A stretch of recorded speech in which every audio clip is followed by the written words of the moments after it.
n'ubuntu bari kubasa kuba ineki ka cancer y'amagufa go mugongo ati ejo ne bitweta pathological now konka mejare ejo tijyo byinji munonge bikureta ati tijyo bikanyire umuramo gwerizo kunkwenda kutugambeho ne obusasu bw'umugongo butweta mechanical back pain so noreba kutukuzamo abarwira bakwije mu irwariro nibabine ubusasi ningashi conditions zitakushana azito mu irwariro nituzita mu categories 3 ezo cyo kubanza ni pathological kije nagambere ningashi kugira uburwire ningashe kinte cyakuteganisa kunka kiresigwe ubukoko bwatahiro ba infections ba bacteria ezo pathological then twinezindi cases ezitakuleta ubukoko ezitweta nani communicable nkaba bine shukari pressure lifestyle cases ninga cancers ezo ni pathological then I mean ni nani communicable then eche chindu yo ningabo twinezindi ezitweta mechanical hati mechanical ne bintu bikwatagine mbwe na forces yo tijine kakwate tijine kakwate ninga sha alignment tijine kakwate nguri birese gwo bukoko tinani communicable konka cija habwo kujangu hino ko kicweka cyo mubiri cyo cyonka ino kiteganisibwe ninga kikuzire ninga tikikukora umurimo gwaco ninga shi forces tizi balance ingerezo mubiri kugira ngo umuntu oze alignment yebicweka cyo mubiri kushanga etariji icweka kimwe cya rugabo mubiri no manyise bikwate ebiri hino mugongo ninga any part of the body as long as it's not aligned any part of the body etari mu kicweka cyayo aterisho ryanje ryarwo mwanya gwariyo is it possible kuretera umugongo wanje gwashasha no just na ndio nikwereka mechanical konka major rebi kuleta umugongo gwashasha nebinde bicweke binka nk'umukono yes umukono manye igufa ryebege nyuma ryarwo mu position so ejo niryo tweta mechanical conditions so niyo ningamba ekirizoba hari mechanical back pain ningashi obusasu bw'umugongo obukuba buresigwe iza hamagufa bw'umugongo ningenyama butarujire habindi bicweka ningo bukoko so nico ndiyo ningamba herizoba now ebikukira kuleta mechanical back pain nichi echo kubanza twine ekitukweta trauma trauma n'ubuhuta okuhutara nko muntu yahanuka haiguru aketera hansi for example yahanuka boda yatera kibuna hansi atejo force ne ta shock umugongo etuma hazaho okuhondana kwa magufa for example then gashubuka echo kireta pain ningashi umuntu kufaga kubaryaho akafaga akatunga force yo kumwinika speed nayo neri trauma for example nko kushanga ko kaje nko yono parishinga nko mwana ninga nko mushomesa akayikana mukwata nko mutwe akagwinika hansi sadanire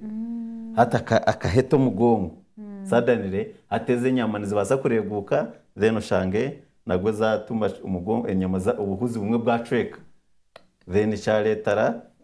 umuntu yashasha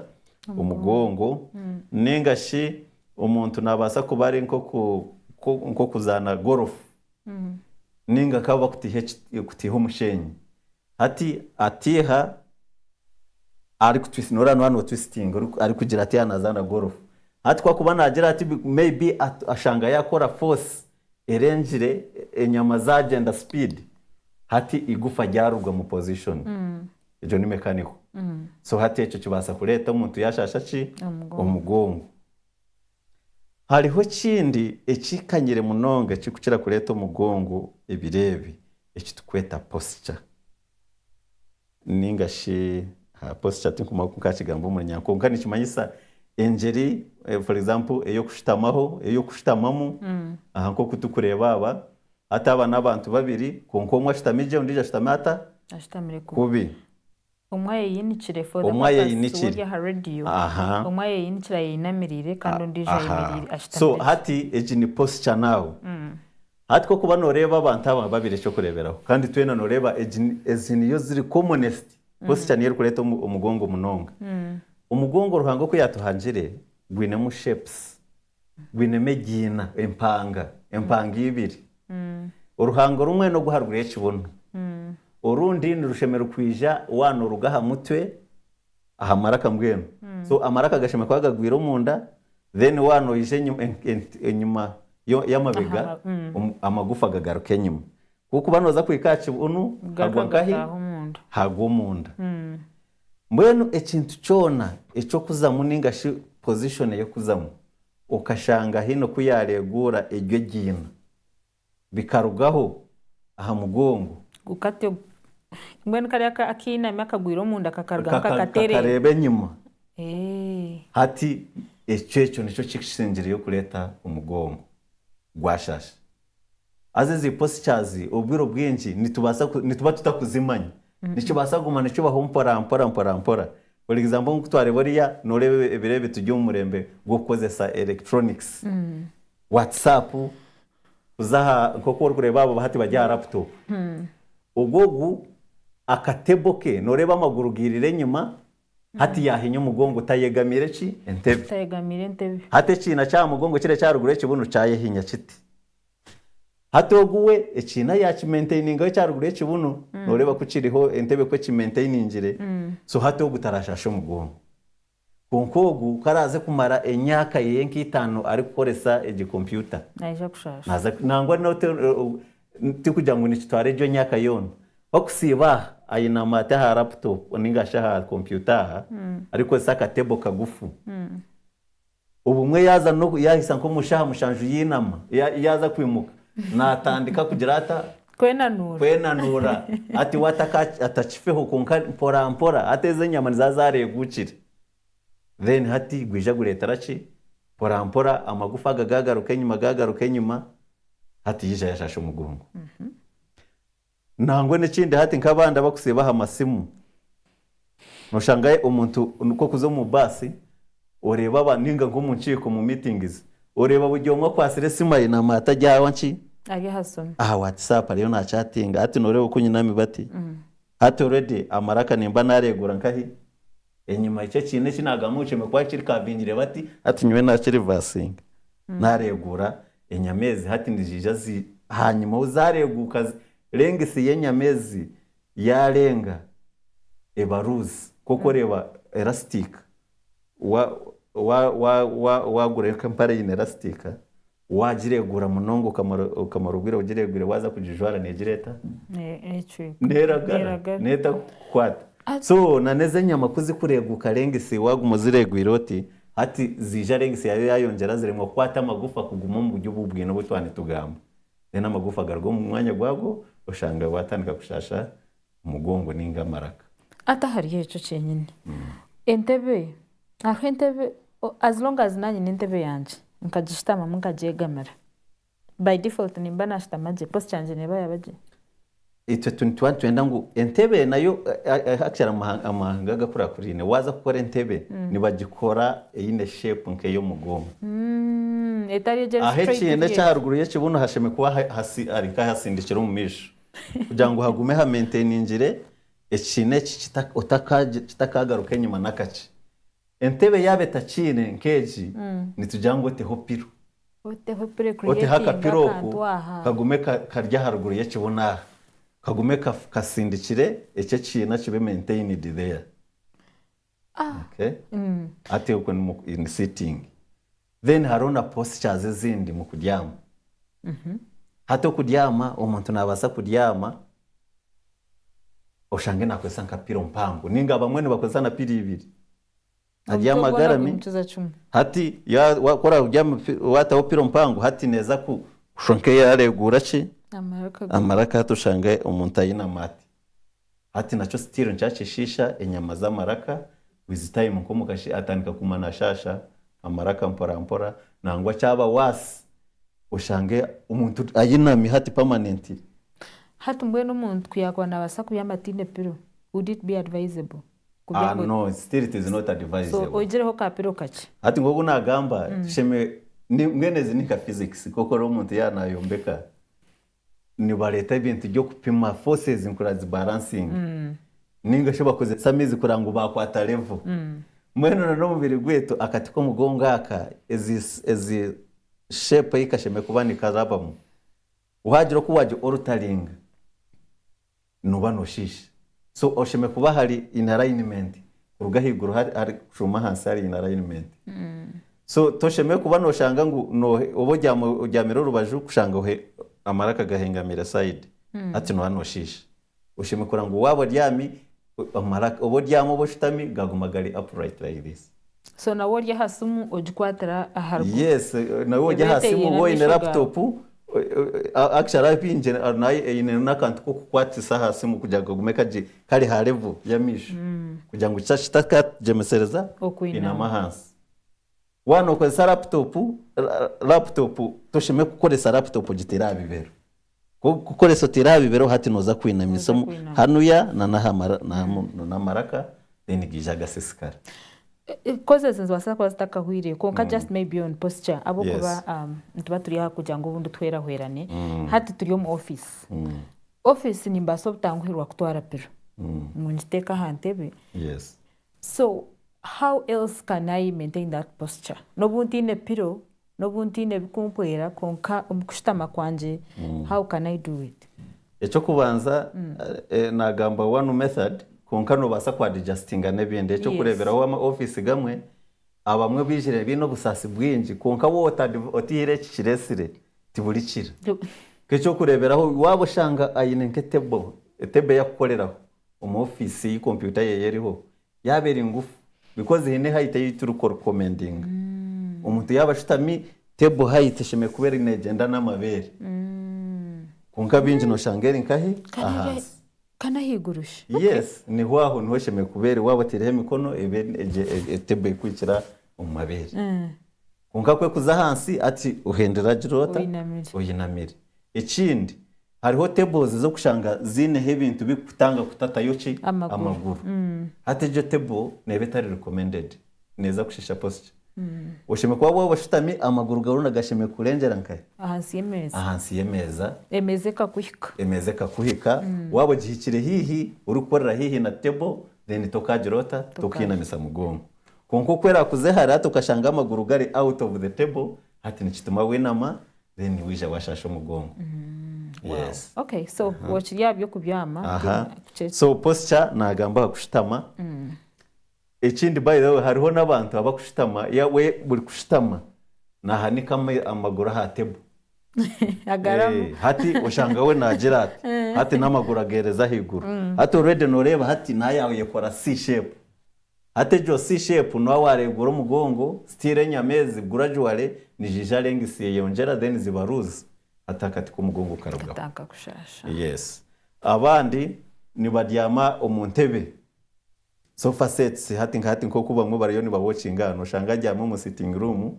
umuteguri kuri ya raised side ya sofa set n'amaguru gari kuri ya so ate mugongo nibwo gushumire nkahe ahansi so yakora nko bwato ngwero hayimuka kuri na noko so hati stirogo nana shisha ki umugongo kandi niyaje kubona muri bukuru yeye munonga wow ikindi posture mu kuryamana nagambire piro kuko sa piro mpango eba neshisha umugongo ni haro piro zezituru ku recommendinga bugyomwe actually sheme kuba nayepima aho batiti kwingana nkahi mabega urugaha maraka kuzahibega umuntu asheme kuba nakoze sa piro eri kwingana nibegari abo kuba hati tishumaise umuntu yari muringwa hano hari haringwa pire yakoze sati yuwo uri kukozesa ungati twene tugenda tugirata ugura piro wace hango banikace ushanga utokwenda kufaho size ekushemerire hariho nezinde eziba kukora ziri shaped kugira ngo zimaintaining ikintu cha posture ya nyuma ya neck ya maraka hariho emifarisi abamwe bakozesa ekashangiriwe kina rwagati so yaba ryame still nayo ahendera akora rinko mu bwato so hatejo nayo nayaneshisha umugongo then working posture nawo iza nkaba kikuru ninga shaba kazi bo mu cyara bakusibo mu mwata ainami ayinamo mu mwata ariyo naryara emikamba nagira ata mu rutoke so ubumwe nakozesa n'akafuni efukaya ino muhini mugufu hati neza kumujemesereza kwinama munonga hati ko kwinama hino kutukugira ngo aba bakubani bahinga bajyo mu rutoke n'ingabo mu mwata amaguru tigashime kuzaharevemwe ubwo kuzaharevemwe then oyinama munongo hinyi mugongo ubumwe waza kurugayo shanga nango gwakushashira ucari no mu musiri ninga wina muri koze ngoyi ko kwina muri koze ngoyi stile amaguru gajya harevemwe no yihendero oyinamise mugongo munonga then hati gureguka nangwa bamwe ko kumara yonke shaho yinami waza kurugayo no baza wagirota washasha wale mushanga rukwata hakuza kwimuka gabanza gwakwangira konka amaguru harevemwe okumwe kutomisho kundo kutenyuma yes kumwe kucheme kujyo mu misho ukundi kujya nyuma mukagatari harevemwe kwemera no inama nichizayo yes nichizayo wow so ebentejo nijyo bikuchira kushashe so mugongo hariho na postures nkabana abamwe bakijyo mu mashome ninga ba sports bandi bakora workouts ushangana reguro mugongo nibakora sit ups sit ups sezi nizibani ziya hekina cha mugongo ko kudyamugara mukatuma no niko mu misho ekicweke cyeruguru ati nobanuregura nobanuregura stero mugongo ati gubasa kurugiraho busasi bw'umugongo ashi doctor ezo kan exercise kanzo kushari bondo kanozoba abantu bakora so if they are not recommended oba you can do amount sinche utazikora munonga no itwe you see abamwe babikora abanangwa abamwe bakora izo exercises bakuziha internet bakugugoringa konka noreba kutokuba nitukore exercise ebi in fact umuntu instructor o training jireje niba mugambira wanoza gukora exercises mind about alignment yo mukyakati ko mugongo so ti no kosheme kuba no yihaheze kavuze zahanjigwe oshimukora buri kimwe cyo kuza gukora ziri maintained because no kuyahibondo hin exercise oshime gukora no zikora zihayibondo konka still maintaining ki o maintaining posture akati ko mugongo ka maintaining courage wow okay. Yes aha hariho nk'abana bako aba special nk'aba scout abashije mu secondary wo kushangane bakora ka fitness aje aleta nko kuguru ayenda kukurajya ahamaraka hati ukwa kuba nagezaho kolecho ati natugaci umugongo still nangwa bamwe babire nibane bakolecho bumwe bamuleta atakibaza no kutambura completely ya akati enyama zacwekire amagufa go mugongo garagera mu position yes so n'ibintu bingi tinkabigamba ngo ryaho imwe no posture n'ekintu kihango munonga because nitugamba ha mirimo ukora kuba no ukora uko kuryama uko kushitama na exercises nkezo zo wano chokore yes. Wow so nanyenda kubuza abantu binji omugongo ngwija gushasha konka noranko kwano chuborera ushanga gurinka gurajo udashasha nkahona oshasha okache kashanka kagenda oshasha kashanka kagenda kaheza hatu gucuza kwija kandi guja gwinamani so nanyenza tugambire maybe ntubasa kuza mukahumuro twagaruka omuntu yatanka kushashashaho when should they worry kuja hat kanze nkai omirwaro abo karubo kuja maka ushashashamu ojo tinjano kuja nani na memunonga obirukaho kumbe something is being done hinekiro nsiskara borampora so nanyenze mutwarwo mukahumuro ocuborere umuntu kwataraguize ubundi kikubasa kutagendaje so audio program Amagara N'Okubagye kandi turiyo tuganira kushasha umugongo especially umuntu wenda kukora omyaka nkashatu no garayiguru ekintu ekizenje kanya munonga kandi omusharo natugambira ahabwenki kitankire kukanya kandi nani kikukireta mbino takarugaho reka tugarije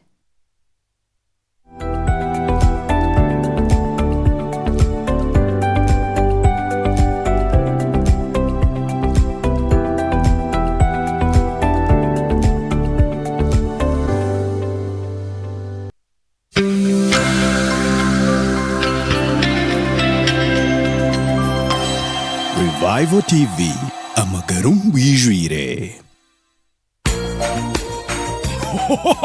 Mbarahuka Sako yagabura umukino cy'ukureki hangura na Mbarahuka Sako umukazano ka Christmas promotion abubaka gwe 2024 iwe cyawe no kugura imigabo mu Ruhuka Sako ukutandikira mitwaro 50 ukutya miliyoni 4 cweka no kweyongerayo no basa no kusevinga ekye miliyoni 10 kumara amezi 3 ukutandika ebiro 20 y'ukwezi kwa mwenda ukustebero 20 y'ukwezi kwa 12 rero wa fixed account no kubika ekye miliyoni 5 no kweyongerayo okumara amezi 3 rero taho mukazano igura account osevinge mitwara 3 no kweyongerayo ubase kutaho mukazano kwehangura ebira abanyamwinji kandi juka ngo kwigura account no mutaro 18 zonka ekikuru no kwijana photocopy yendanga muntu kandi nawe wari tabanti 10 okwegitaho kazako okurugebero 20 y'ukwezi kwa mwenda okustebero 20 y'ukwezi kwa 12 mazima kazano no bukarwa hagati ebira byo kwangura nibinji harumente embuzi emifaratsi hufaz t-shirts obukofira obushabwo mucere okumanya kiraho tera no tumushanje mukage mwe 19 nkaga nina 29 Mbarahuka Sako tukwatira mu kwetungura mu byentasya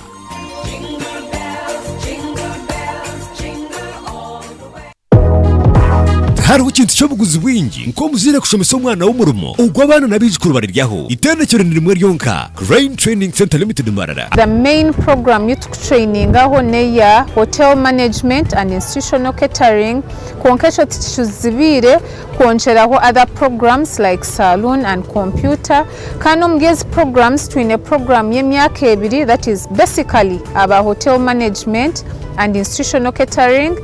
Then under hotel management, we are also offering programs for the 3-month students. Abana bakwa batamaze senior 4 tubahereza opportunity nango mugisha go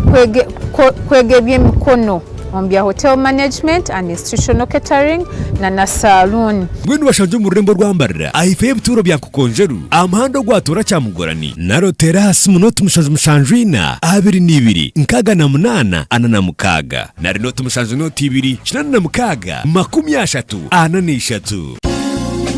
ababanira CCTV cameras abari kushanga mu rurembo rwambarira bagarika n'insurance ababanira ubwa hati bine card cameras ezikora ikiro n'ihangwe kandi zikureba uburingo bwa meters 20 na nkaga alarm cameras smart hybrid 5 megapixels cameras PTZ cameras bine DVR na NVR eza 2 megapixels na 5 megapixels hard disks bine na za cameras zindi ziri kuzabikondo bya sora nebyo amashanyarazi kandi cyo mutano kamera zikuzabikondo nizo gitureho wifi na internet bagigita simu yawe yo mu ngaro kandi ogwe rikosa memory card bine byo mebikubara senti hariyo wa bank sako nangwa no mu bukwate motoka yawe wete tracking devices nibaburiyo bashanja office zabe nkuru ezikushanga mu rembo rwambarira wabanotaho mu gate ya bus park ninga hitaji rya Bersia umucombe ku cyaro kwa Gosenega na Amazon building opposite Stanbic Bank ninga shotere no tumushanje mukaga 98 nari no tumushanje 52 98 ejo nisaba banira urinde byawe nabawe.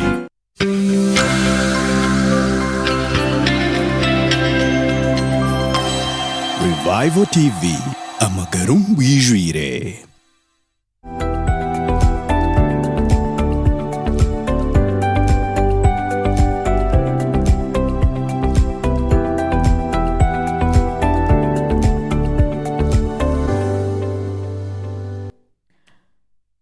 Kukayo mukahumuro kandi turi mu program Amagara N'Okubagye kandi ori ha Revival TV ohurikize Revival Radio kandi niwe wabori ha YouTube no twineje live. So omshahwaro natuborera okushasho mugongo kandi ekincisha kikanya abantu benda kwikomya kanka 30 na nogara higuru. Mbenu Dr. Takaje mukahumuro nanye ndango bundo tuborere omuntu kwakwataragwize omugongo gakabura gutwara serious nhabasa kuba hochi what are the complications esikwasa kuruguma mugongo ogu yabatagura kwizeje we bari munonga hati kuna nagambire umugongo ogu obumwe nikija kali kace ogugwa especially ogugwa posture nikatandika kali kace ugumana ukahora bumwe kali mu nyama bwo kunyama kureguka ninga amagufa kushwanka garugum position ukarura mukace nangwa bumwe bakaneglecting konka bumwe kija nikagumanika kanya ubumwe mutagumara penga discomfort aha murimo then later on ko kubota kiragwize complication bumwe ri kwije kabaho hati ezenyama kuzikureguka munonga hati hariho buntu bukubarburirwa hagati y'amagufa azana ko twize azitwija turugo mu mwanya gwa ko completely tugaruke nyuma tumigemis itweta navu yes hati mesi ya navu zikwe kuba kwe kumigwa hati amaguru gashanyarara hati izo nizo complications kubaho umuntu agira amaguru ga awutanga kurira mempazi awurama amashanyarazi mu maguru ninga bamwe anyama ziremwa gukora abawiko uro kugura atakubaza gusimbura abamwe batanga kubura balance abanatambura kukuguru kwanga kugenda agwa hansi atandika kushanyara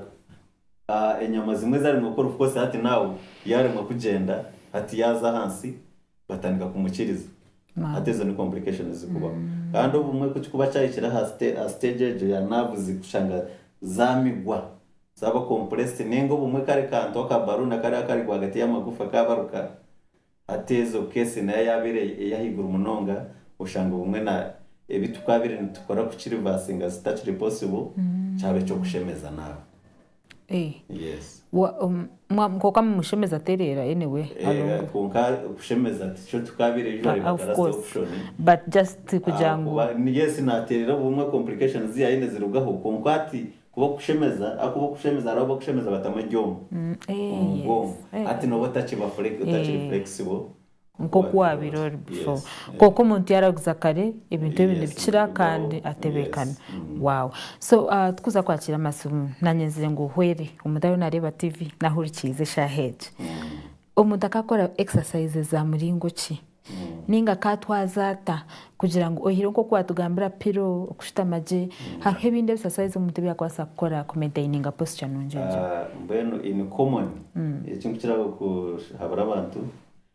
ko kugira wano yenda ngo mugongo gwawe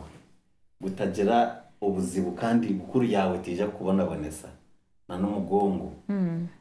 no kureba ngo wa munyaho kina cyaci cyaruye kibune cyo kitwani tugamba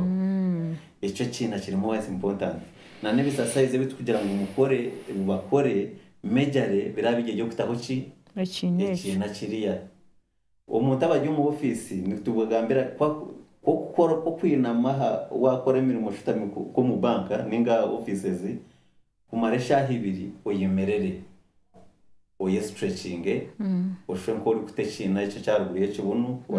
ora sindi ko mugongo umisho then hateche china no washwa wachigarura wagumiro kiregwira hata magufa gagarura mu misho hati shisho wachigarura ikindi nituhabura ngo buri muntu wena ayine kurebeka ngo tiyaruzinga posture yo kujya amajumire abo kuba binja abantu wamujangwa jumara abantu ababinja bakura takubasa nano muntu wena takubasa kujya amajumire ubwero bwinje mugongo nano kimayisa ngo ezikabuzo kazijirota ukazihamu so ko kuza kujya amajumire uremwe konka ko kujya amajumire ati kiri kina no bokitireho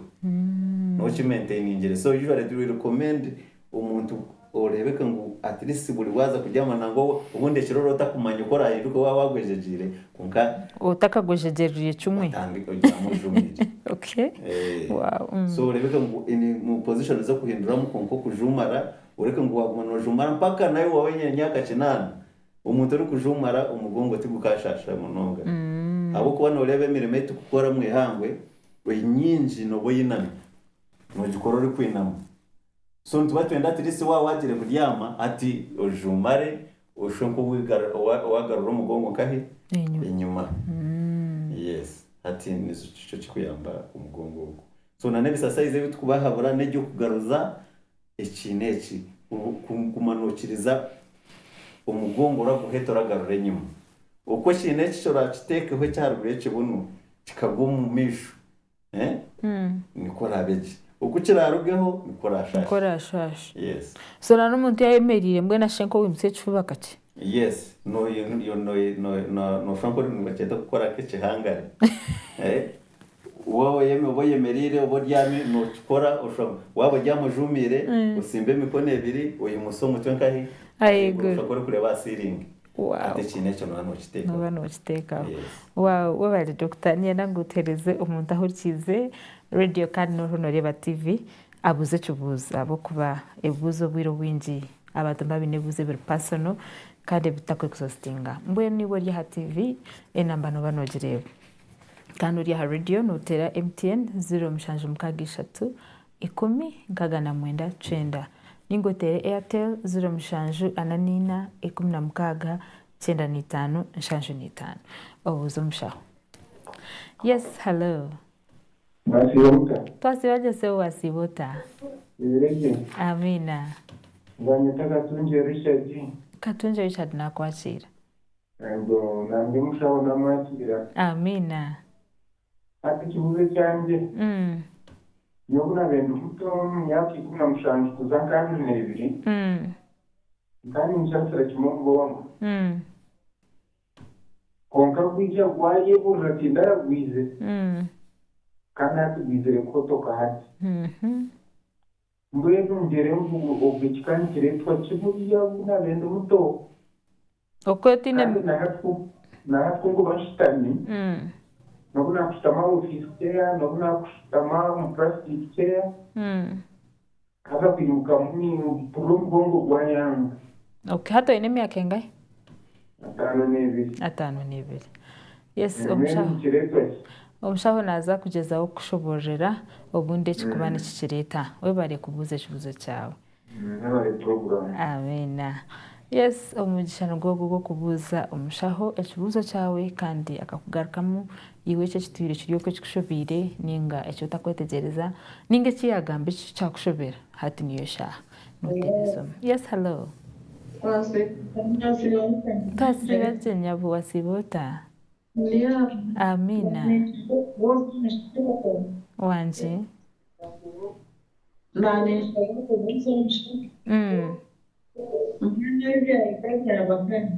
Enchi? Chendeza TV yawe turizane. TV ntujurira kuno ninga radio. Jere chwatendeze choini.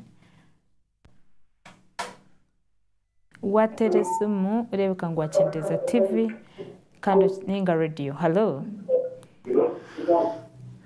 Hello. Yes, please. Wateresumu na kweshenjereza chendeza TV ningo yire hari. Yes, please. Wanse wana kwachira. Amina. Webare kusima sebo kandi wale nuguma noreba. Amina. Mbenu nanyenda mbuzeho. Kahagire fashion zentebe umunonga. Nanyemeza zawe. Yes. Wiko mushaho nareba mutega ntononga magara gitu nari ibyoke. No maiseze za sofa. Za sofa tete. Webare owishemwe tumsime asaf. Webare sebe chibuzo cyawe. Yes. Nyabura we watera mazima gezaho cendeze TV ningo cendeze radio ahabukuba nta echo kandi neretera tutahuriza na je munonga. Yes, hello. Hello. Hello. Yes, please. Yes, sebo twakurire. Ogweno shatwa kwadagana nawe. Yes, hello. Wanji mazima gezaho garko tere kandi ubundi tukahurizana eshahani yeji yo kubuza ekibuzo. Yes, hello. Wanji twasibaje nyabo wasibota. Ekibuzo cyawe na nizina lyawe. Amazina ni Judith. Gabare Judith. Okani shasho mbongo uwiro wingi n'abasitani Wabo shitame. Computer. Ni mareda kitaka 30. Ngaruka nyimuka. Ikimuka nayo neza nasitama. Woti ngaruka shasha mwezi kumanyiti zurejansi. Webale Judith ekibuzo cyawe Dr. naza kugarukamu niwe nubasa kwebera umunyamugisha hoteli ubuze ikibazo cyawe umushaka kugarukemu. Yes, hello. Nasibaje bambe wasibotanyabo. Nasibaje mugabo ekusamuntu. Oha. Musime kungamwe. Musime nakwakira. Ikibazo cyawe mama. Nsashe mugongo. Umuntu kuza kwibunani cyane n'usanga nakufasha. Wabo shitami. Niba nina handa ada ataho borano katudu nini tugache mkache nkahi omutuzurumbo waha ahifaha ahi side yerguru ife yes atukundu aho saza heni sanima taho borani bash insiwire n'inama kaza kwemera byanga hadi mwe hatkundi kwata utura akaturuguni was omushaho naza kugambira ekikuretera washasha okimataho kahura unakaturgunyu mazima omushaho nco cyamureta kandi cyakoza kutugambira nyenda ngo edakike zasigara yotereza abanyamugishanka babiri. Yes, hello. Mwebare kusima mazima wasibotiwe amina nito twasibaje Rose nakwakira hati nyakija n'abarebisi namwe bide kigurese kuba akazi kagira umushe ntangwa bakaside wanje ukarwara misi nyeshegure munonga kwa kaside oyeshegure munonga alsaz aside kutember guru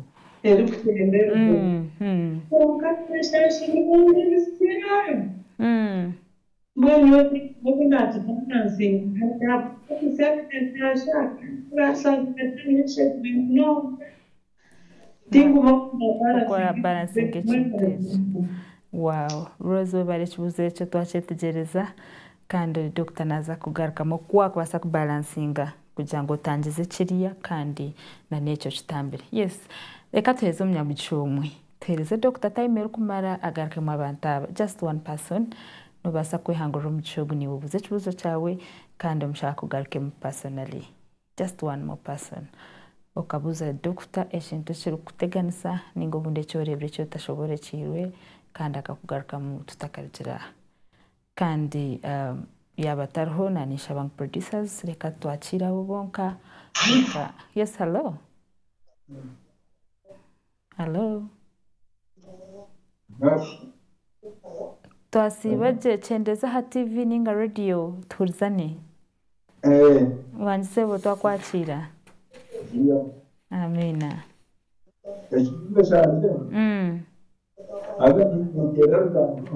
Notera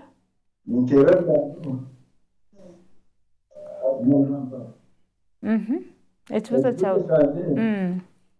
njijangu ni tuka notutuka ngira kugira kumurro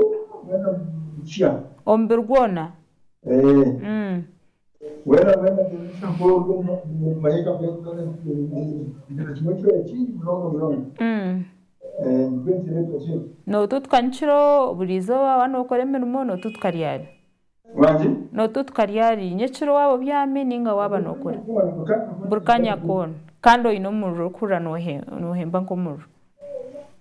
we bari kibuzo cyawe niwe Dr. naza kugarukamu kandi nakushoborera ekikukireta. Yes, mwe baroguma TV kano guma mpukize radio na nahamkutuyona ayo kwa muri ba program mwe bari no kubuza reka tweze omushaho chance agaruke mwe buzo bitu rero tusibure. Yes, Dr. abantu babo babuza okay mwe bari munonga abatera amasimu tuhereza feedback kandi no kubuza ico tumanitse tugamba n'abantu. Yes. So ikibuzo cyo kubanza ni Katunjeri Richard yabuza ngo wowe yabirari muto akaba nashasha umugongo then hanyuma ho bwija gwashobora kugwaburaho hati kandi mugarukire ahanyaka 5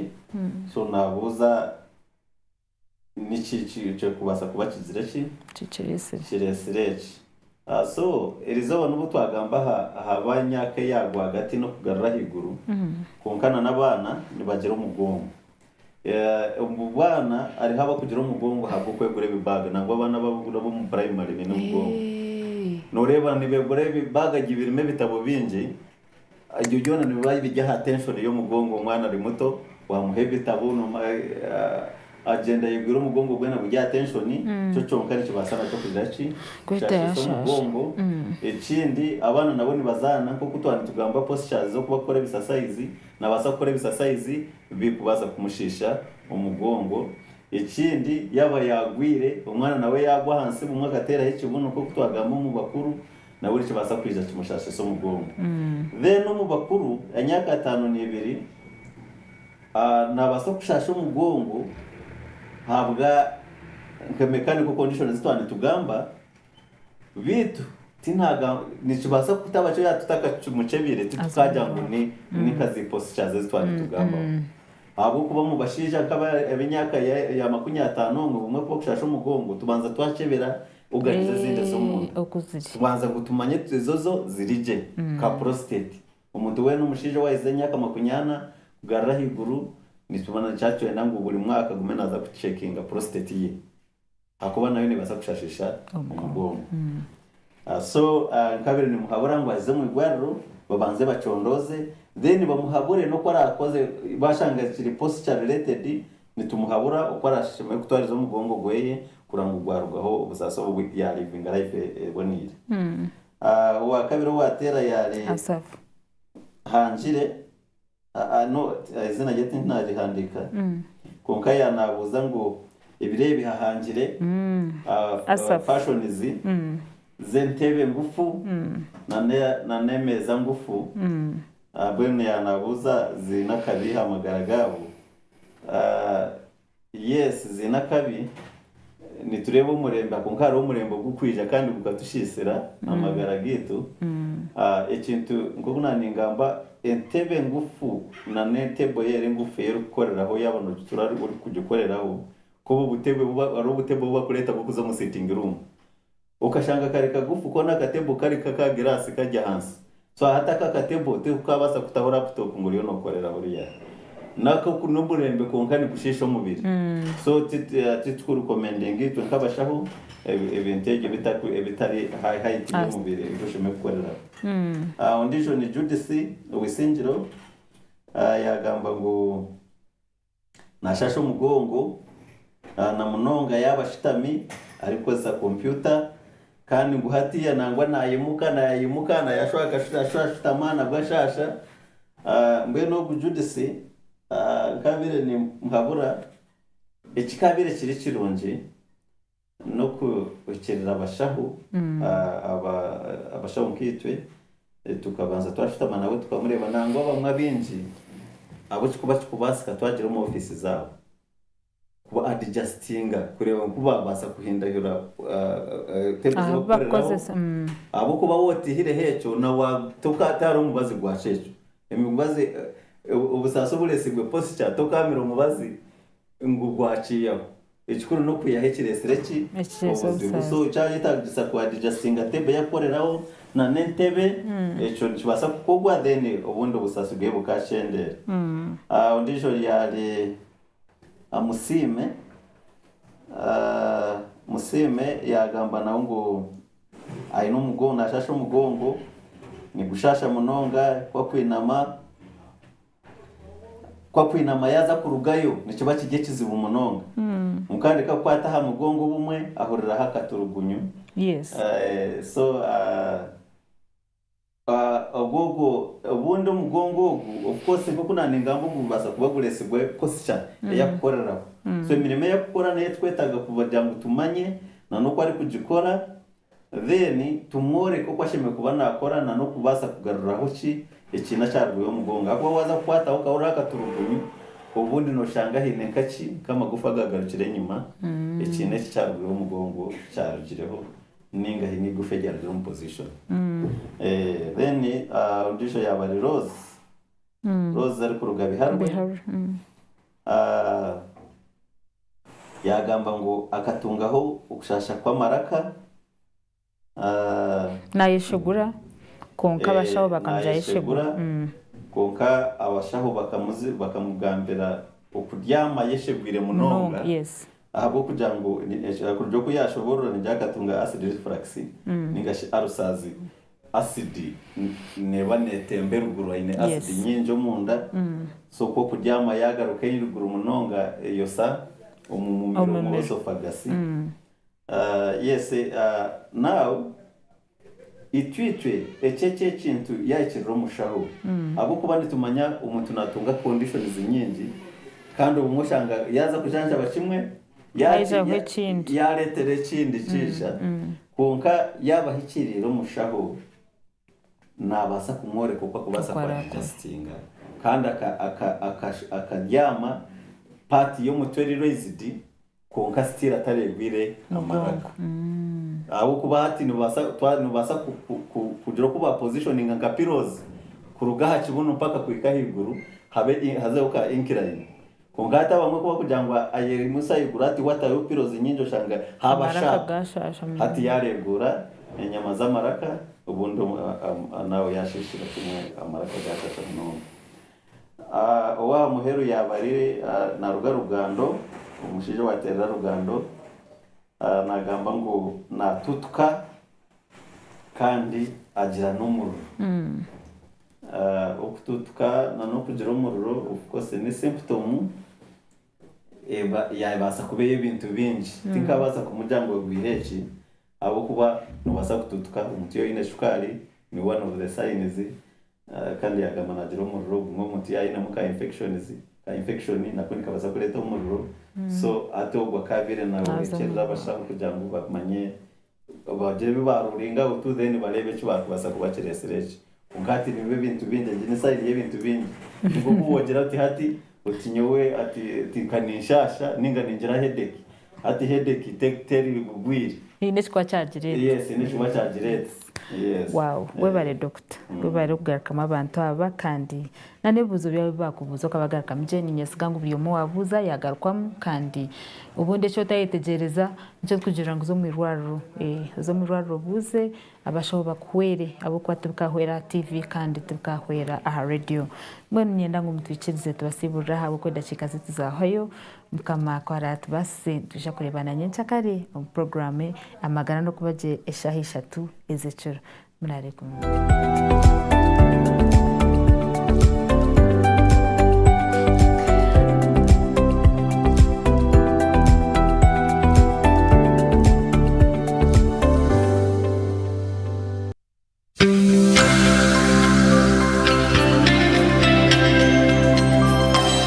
Revival TV Amagara